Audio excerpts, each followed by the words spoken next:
valoriser son patrimoine et créer de la valeur, on passe à l'action avec Fabien sur Radio Grand Lac. Bienvenue sur Radio Grand Lac 92.1. Quel plaisir de vous retrouver pour cette nouvelle émission.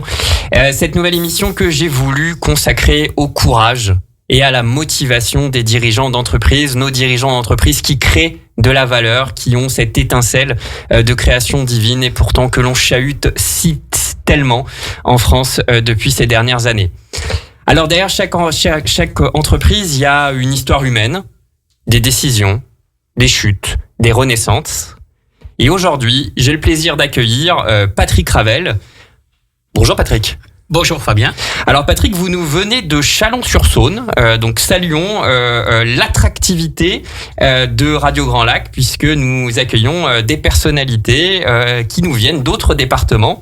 Et on se voit aujourd'hui Patrick parce que vous avez dirigé la société ART Industrie en Bourgogne et que l'idée d'aujourd'hui c'était d'échanger ensemble sur votre parcours entrepreneurial avec l'idée justement d'aborder les moments forts, les moments clés. Qu'est-ce que vous avez envie de partager de votre expérience à d'autres chefs d'entreprise qui nous écoutent aujourd'hui et à ceux qui auraient envie de créer leur entreprise. Alors Patrick, on ne naît pas entrepreneur, on le devient. Qu'est-ce qui vous a poussé à franchir le pas ? Qu'est-ce qui vous a amené à monter ART Industrie ou en tout cas à reprendre ART Industrie ? Alors, à la genèse, la société ART a été créée en 1994 suite au dépôt de bilan d'une entreprise nationale de maintenance industrielle. Et nous avons décidé de reprendre les activités de la région Bourgogne de cette structure qui était en dépôt de bilan. Et donc nous l'avons racheté suite au passage à la barre du tribunal. Et cette société a été créée avec le partenariat de mon ancien PDG et d'un commercial qui à l'époque était également actionnaire. Donc ça c'était en 94 avec un cœur de métier qui était la maintenance industrielle chez des clients essentiellement locaux bourguignons.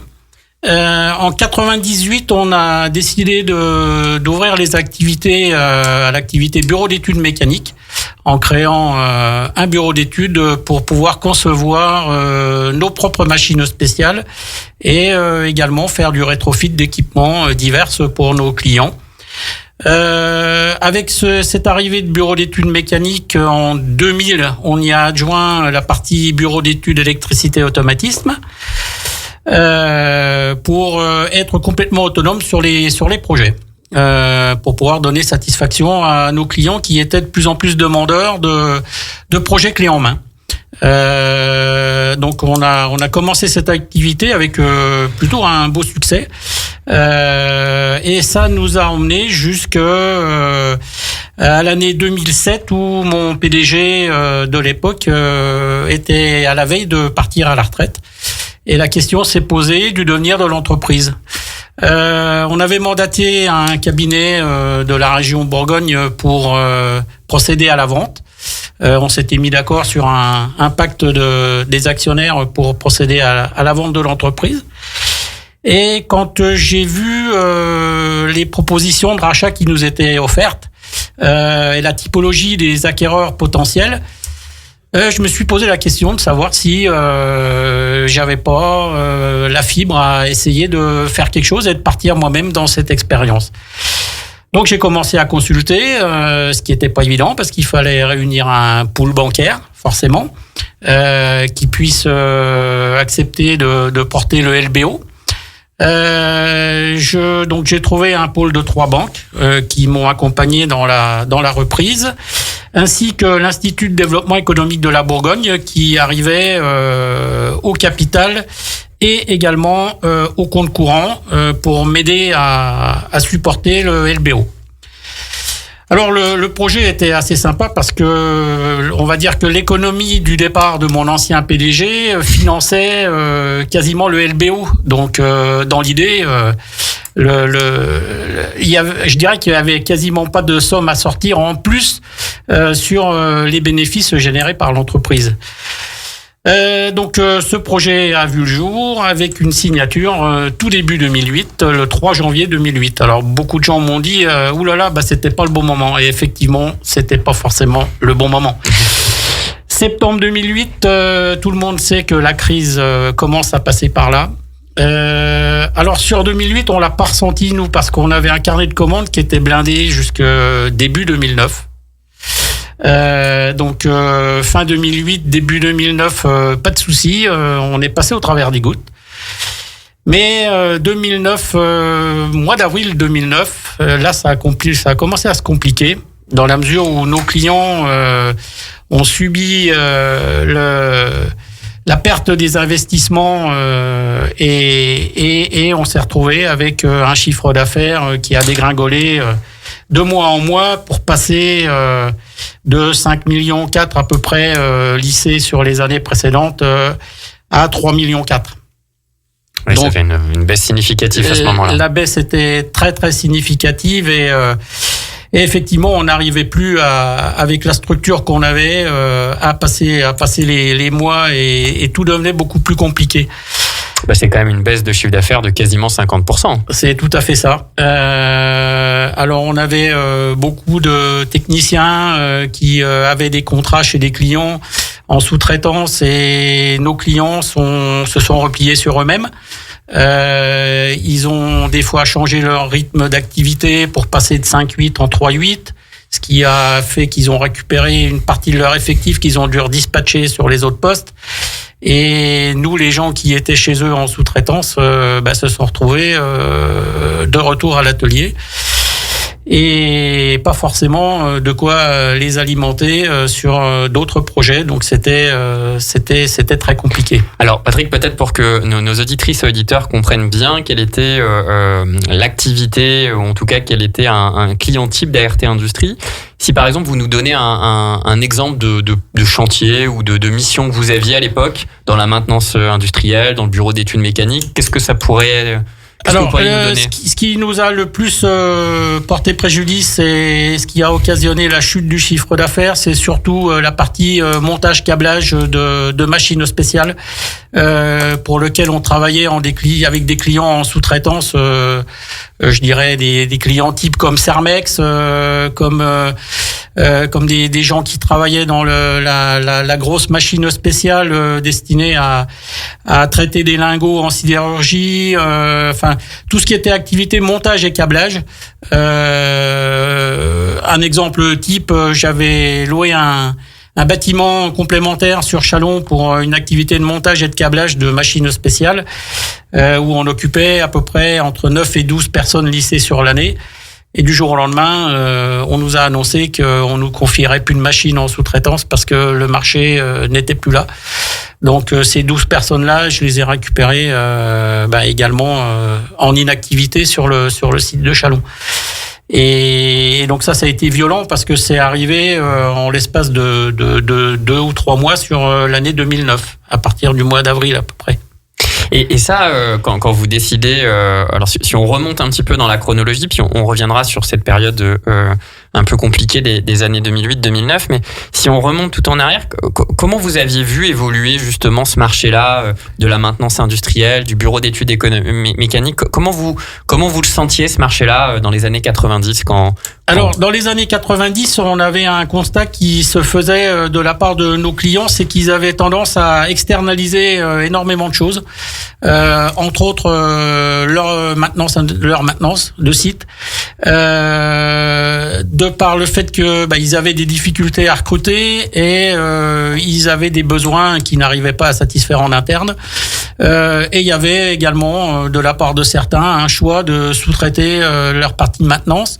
Donc dans les années 90, les contrats de maintenance ont explosé.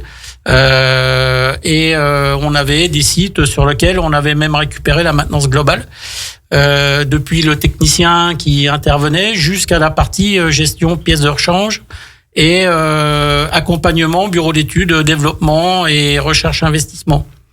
Et cette tendance-là, avec les années qui se sont compliquées, 97, 98, on a constaté le phénomène inverse. c'est-à-dire que nos clients se sont repliés sur eux-mêmes et ont décidé de mettre fin à ce type de sous-traitance. Donc c'est là où on a décidé, nous, de se réorienter vers les activités études et réalisation, parce que là, on voyait que de la part de nos clients, ils avaient moins de ressources dans les parties études et gestion de projet. Donc on a senti qu'il y avait une brèche dans laquelle il fallait absolument rentrer. Donc plutôt sur la conception que l'exécution. Plutôt conception que exécution. Et là, au début, on a sous-traité des études, aussi bien mécanique qu'électricité et automatisme, mais on était tributaire de nos sous-traitants et ça nous laissait moins de marge de manœuvre pour agir sur les projets. C'est pour ça qu'on a décidé de se munir et du bureau d'études mécanique et du bureau d'études électricité et automatisme. Et là, pour sentir un peu l'évolution du marché, et pour sentir en 2008-2009 qu'il vaut peut-être mieux partir sur la conception et le bureau d'études plutôt que sur l'exécution, ça nécessite quand même de bien comprendre son marché, d'avoir des compétences. Vous, qu'est-ce qui vous avait amené à travailler dans ce secteur-là, Patrick, initialement ? Qu'est-ce qui vous avait... Je dirais que c'est nos clients qui nous ont entraînés naturellement vers cette démarche. De par leurs besoins en interne et le fait d'en parler avec eux, on a senti qu'il y avait un besoin, un réel besoin de les accompagner sur cette typologie d'activité. D'accord, alors très bien, c'est parfait, mais du coup moi ma question c'était plutôt vous dans votre formation et dans votre parcours professionnel, qu'est-ce qui vous a amené à aller Alors de formation, j'ai un BTS bureau d'études, donc déjà c'était c'était un petit peu la continuité de ce que j'avais appris dans mes premières années de travail. Et puis quand même mon amour pour la technique. Donc alors la partie mécanique aucun problème, la partie électricité et automatisme j'ai dû apprendre à l'apprivoiser parce que j'étais vraiment inculte en la matière. Mais tout s'apprend pour quelqu'un qui veut s'en donner la peine. Ok, d'accord. Donc un intérêt manifeste pour ce que vous appelez la technique, qui vous a amené à rentrer dans cette société, à la développer, à la reprendre, et puis ensuite à trouver le bon angle pour la redresser.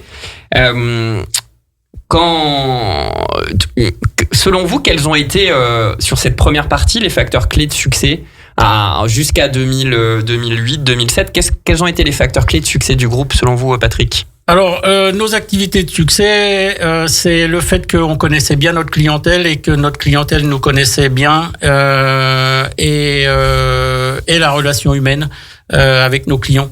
Je dirais qu'il y avait plus une relation qui aujourd'hui est plus une relation client-fournisseur. Nous, c'était plus une relation entre hommes. Dans les services, on connaissait forcément très bien nos interlocuteurs. Pour certains, on était même allés à l'école ensemble, donc ça facilite le lien. Et puis, dans ces années-là, je dirais que on parlait pas contrat. Je dirais que les négociations se faisaient plus en se tapant dans la main et chacun se faisait confiance plutôt que de se border derrière des dossiers ficelés à Watt 1000 pages où la finalité c'est d'essayer de trouver une faille dans le contrat pour mettre un petit peu la tête sous l'eau du fournisseur. C'était plus une relation d'homme et de confiance. Oui, donc c'est la construction de la relation. Enfin, vous construisiez des relations avec vos partenaires et vos fournisseurs. C'est ça. Et moi, quand je vous écoute parler, je suis sûr que les auditrices et auditeurs de Radio Grand Lac se posent également la même question. On comprend que pour satisfaire vos clients, pour aussi créer ces relations de confiance, il fallait leur mettre les bons gars, les bons techniciens, au bon endroit, aux bonnes machines et pour répondre aux bons besoins. Comment vous arriviez à sélectionner les bonnes personnes ? Alors, on s'appuyait sur l'effectif de base qui était notre noyau de personnel et c'est vrai qu'on avait un noyau de personnel intérimaire qui nous aidait sur les projets et que l'on considérait comme des salariés, malgré qu'ils avaient un statut d'intérimaire. Et on composait des équipes mixtes entre nos embauchés et ces intérimaires-là, qui étaient des gens qui travaillaient quasiment à l'année pour nous sur différents projets et ce qui nous permettait de pouvoir également lisser le besoin en personnel et en compétences par rapport à nos différents dossiers. D'accord. Et comment vous faisiez pour être certain d'avoir la bonne technicité, la bonne compétence? Parce que j'imagine que c'était clé. On a souvent parlé ces 30 ou 40 dernières années d'une perte d'expertise dans les métiers de l'industrie. Vous, clairement, un des facteurs clés de succès de la boîte, c'était tout ce que vous avez dit, mais aussi la capacité à placer la bonne compétence au bon endroit. Comment vous arriviez à apprécier cette compétence chez vos collaborateurs et éventuellement même à la développer? On arrivait à trouver un noyau de gens qui étaient techniquement de bons profils, chose qui aujourd'hui devient de plus en plus compliquée. Et on les accompagnait avec nos effectifs de permanents pour toujours développer plus de compétences. Ok, donc un très bon recrutement au départ sur vos salariés. Cet esprit famille, vous l'avez pas dit, mais on le ressent chez ART. Oui, c'était vraiment le pilier de l'entreprise. C'était la relation qu'il pouvait y avoir entre les gens et moi. Mon bureau était toujours ouvert. J'étais pas du tout procédurier, je l'ai peut-être pas été assez, mais on se refait pas. Quand les gens avaient quelque chose qui n'allait pas, ils venaient me voir. Quand j'étais pas content de quelque chose, j'allais les voir, mais toujours dans un esprit de construction et pas dans un esprit de revanche. Ok, très bien, c'est très clair. Alors restez avec nous avant qu'on vous mette une petite pause musicale et qu'on prenne une pause, Patrick Ravel et moi-même. Qu'est-ce qu'on va se dire juste après la pause? Il faut rester, parce que ce dont on va parler, c'est malgré tout ça, malgré cet esprit de famille, malgré cette construction de relations avec vos clients et vos fournisseurs, malgré des compétences évidentes et une vision de la part du dirigeant, eh bien en 2009, ou en tout cas, en 2009, tout change et le sol va se dérober et on va en discuter ensemble sur comment Patrick et son équipe ont géré cette situation-là, comment ils en sont ressortis par le haut et en plus on vous racontera une fin plutôt très heureuse puisque Patrick est sur Radio Grand Lac 92.1 en 2025, donc c'est forcément une fin heureuse. À tout de suite. Cette émission vous est présentée par Eurex, cabinet d'expertise comptable. Les clés pour valoriser son patrimoine et créer de la valeur, on passe à l'action avec Fabien sur Radio Grand Lac. De retour sur Radio Grand Lac 92.1, nous sommes en présence de Patrick Ravel, ex-dirigeant de la société ART Industrie en Bourgogne et nous revenons sur le parcours d'un entrepreneur qui s'est lancé, qui a développé son groupe et qui glisse sur une peau de banane, Patrick, en 2009. Alors en 2009, c'est le moment pour vous où le sol se dérobe. Qu'est-ce qui se passe du coup, Patrick ? Eh bien, le constat est simple. On passe de 5,4 millions de chiffres annuels à peu près sur une vitesse de croisière à 3,4 millions. Donc l'équation devient très très compliquée à résoudre avec des pertes qui s'accumulent. Donc la première échéance a été de présenter un plan de restructuration avec le licenciement de 9 personnes. Donc ça a été un crève-cœur, mais c'était également un passage obligé, je dirais, parce que il y avait des personnes qui ne pouvaient plus occuper le poste qu'ils avaient dans l'entreprise. Deuxième phénomène, deuxième tentative pour redresser la barre, c'est de refinancer le bâtiment duquel on était propriétaire. Et là, j'ai recherché une société de financement en essayant de faire un leaseback sur le bâtiment, mais tout le monde m'a ri au nez en me disant que de l'immobilier industriel, ils en avaient tout le tour du ventre. Donc vous avez essayé de vous vendre à vous-même. C'est ça. Voilà, c'est ça. C'est-à-dire vous endetter et récupérer du cash pour le réinjecter dans l'entreprise. Du cash, valeur du bâtiment estimée à peu près 500 000 euros. Donc ça nous aurait permis de passer la période très difficile qu'on traversait. Face à ce refus, les mois continuaient à avancer, mais toujours pas de signe de reprise. Donc en janvier 2011, j'ai été contraint de me résoudre à précipiter les deux structures, celle de la société d'exploitation, donc ART, et la holding en dépôt de bilan.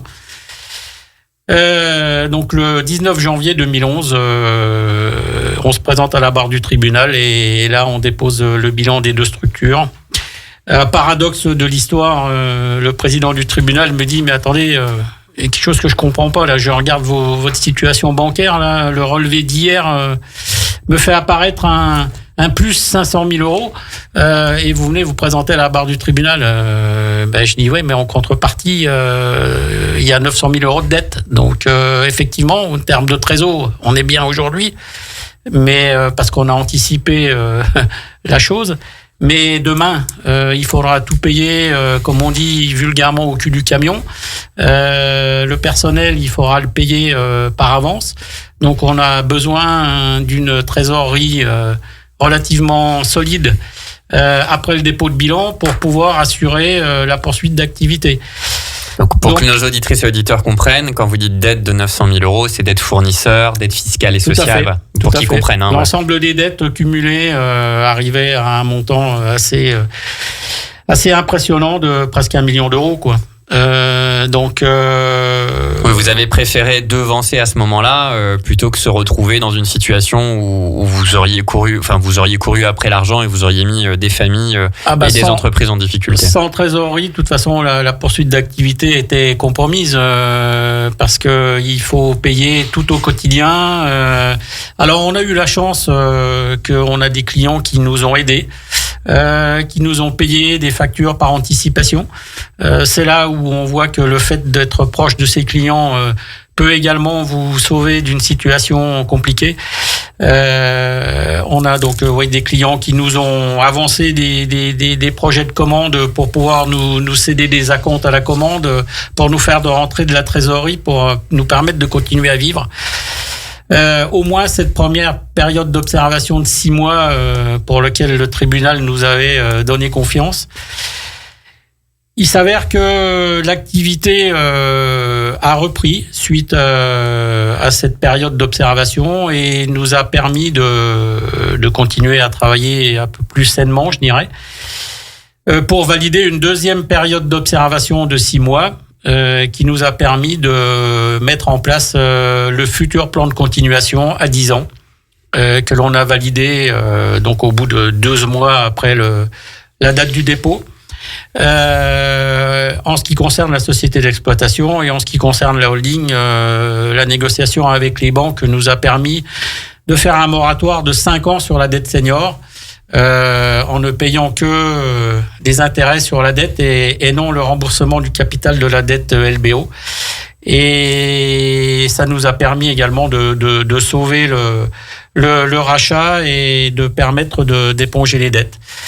Donc, au bout d'un an de période d'observation, on signe un plan à 10 ans qui, au début, est plutôt light parce que on commence avec des annuités à 2 ou 5%.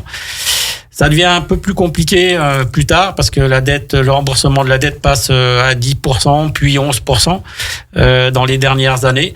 Donc il faut vraiment avoir suffisamment de marge de manœuvre pour pouvoir honorer les échéances annuelles.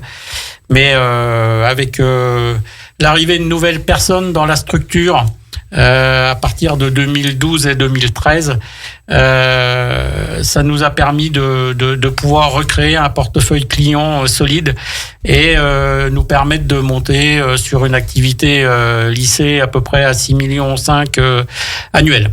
D'accord, donc plus que ce que vous aviez vécu avant la crise. Vivait avant la crise, tout à fait. Donc là vous évoquez ces éléments-là avec une vraie émotion et en même temps un certain détachement. Comment, quel a été le moment le plus difficile pour vous parce que passer devant la barre du tribunal de commerce, c'est jamais très agréable. C'est forcément un sentiment d'échec. Malgré que c'est pas moi qui ai maîtrisé l'arrivée de la crise de 2008, mais forcément quand vous reprenez une entreprise et que 2 ans et demi après, 3 ans après, vous êtes contraint de l'emmener à la barre du tribunal, on dort plus, clairement. On fait le tri dans ses fréquentations professionnelles. On fait le tri. Le tri se fait naturellement, je dirais. On n'a pas besoin de le faire. On vous aide. On nous aide à faire le tri.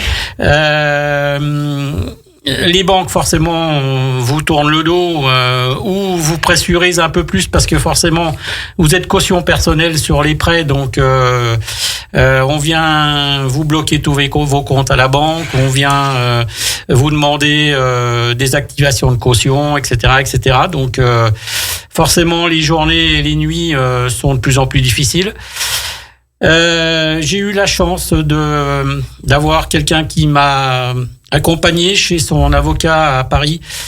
Cette personne malheureusement est décédée cet été et c'est avec émotion que j'en parle. Il allait pour un sujet qui était très réjouissant puisqu'il allait sur une fin de contrat pour lequel le client lui devait une grosse indemnité, donc tout allait bien pour lui, mais il m'a dit je t'emmène voir mon avocat et tu verras qu'en parlant avec lui ça te donnera l'envie de continuer. Et effectivement, c'est ce rendez-vous-là qui m'a donné l'envie de continuer. Il m'a fait comprendre que à partir du moment où on avait quasiment tout perdu, il pouvait pas y avoir pire. Donc on pouvait que remonter. En gros, tu touches le fond de la piscine, tu fais que remonter. Donc je suis reparti au combat et puis j'ai eu la chance également d'être très entouré familièrement, donc c'était super important. Et ça m'a donné l'envie de continuer et de me battre. Voilà. Quel a été, donc là, en route vers un redressement, à la fois parce que vous avez des nouvelles embauches, du sang frais, parce que vous êtes entouré par un carnet d'adresses et on peut le dire presque un mentor qui vous appuie au bon moment et qui sait vous présenter la personne adéquate, la croissance qui repart un petit peu. À quel moment, quelle a été votre première victoire et quel a été le premier signe où vous vous êtes dit je suis peut-être en train de remonter la pente et si on reprend votre image, je suis peut-être en train de remonter en direction de la surface de la piscine. Alors, le phénomène déclencheur, donc c'est ce rendez-vous. Également, la motivation du personnel, ça a été aussi très important pour la suite. Le fait que les gens, alors il y a toujours des gens qui attendent que ça se termine mal parce que ils savent qu'ils vont prendre leur chèque à la fin. Mais c'était loin d'être la majorité et vraiment j'ai été énormément entouré du personnel et ça m'a aidé à sortir du tunnel, je pense. Donc votre première victoire, c'est de voir que vos équipes étaient derrière vous à 200% et qu'elles soutenaient... Je pense que c'est la plus belle victoire, oui. Ok, qu'elles soutenaient votre combat. Oui, je pense. Ok. Bon, c'est très fort, c'est très intense. On se voit aujourd'hui, Patrick, si on se dit les choses, parce que votre situation aujourd'hui, il y a des chefs d'entreprise qui la vivent de plus en plus. D'ailleurs, je suis moi-même sollicité pour les accompagner et les aider. Qu'est-ce que vous auriez envie de dire à Patrick Ravel? Qu'est-ce que vous auriez aimé savoir quand vous reprenez la boîte ART Industrie?